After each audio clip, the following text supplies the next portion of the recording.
உண்மையிலேயே திமுக என்பது சமூக அநீதி கட்சி. இவங்க பேசுற சமூக நீதி, இவங்க பேசுற சுயமரியாதை, இவங்க பேசக்கூடிய கடவுள் மறுப்பு, இவங்க பேசக்கூடிய முற்போக்கு எல்லாமே போலித்தனமானது. நீங்க ஒவ்வொன்றையும் எடுத்தீங்க அப்படின்னா அத்தனையிலையும் போலித்தனம் மட்டும்தான் இருக்கு. சமூக நீதி சமூக நீதின்னு வாய்க்கு வாய் பேசிக்கிட்டே இருப்பாங்க, தொடர்ச்சியா பேசிக்கிட்டே இருப்பாங்க. ஆனா இவங்க கட்சியிலையும் சமூக நீதி கிடையாது, இவங்க ஆட்சியிலையும் சமூக நீதி கிடையாது, இவங்க வீட்டுல கூட சமூக நீதி கிடையாது. அதுதான் உண்மை. பெண் சுதந்திரம்னு பேசுவாங்க, இவங்க கட்சியிலையும் கிடையாது, ஆட்சியிலையும் கிடையாது. சுயமரியாதைன்னு பேசுவாங்க, அதுவும் இவங்க கட்சியிலையும் கிடையாது, ஆட்சியிலையும் கிடையாது. நேத்து அரசியலுக்கு வந்த உதயநிதிக்கு கொடி பிடிக்கிறவங்க தான் திமுக காரங்க.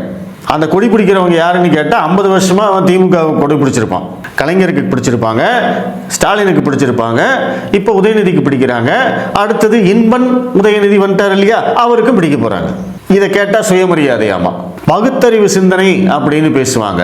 ஆனா திமுக எந்த பொய்ய சொன்னாலும் அப்படியே நம்பக்கூடிய முட்டாள் அடிமை கூட்டம் தான் இந்த திமுக கட்சிக்காரங்க. பட்டியலின காவலர்களே நாங்கள் தான் அப்படின்னு சொல்லுவாங்க. ஆனா உண்மை என்ன அப்படின்னா, திமுக ஆட்சிக்கு வந்ததுக்கு அப்புறமா தான் தலித் மக்கள் மீதான, பட்டியலின மக்கள் மீதான தாக்குதல்கள் அதிகமாயிருக்கு, வன்கொடுமைகள் அதிகமாயிருக்கு, தீண்டாமை கொடுமைகள் அதிகமாயிருக்கு. இதெல்லாம் டேட்டா ரெக்கார்டு.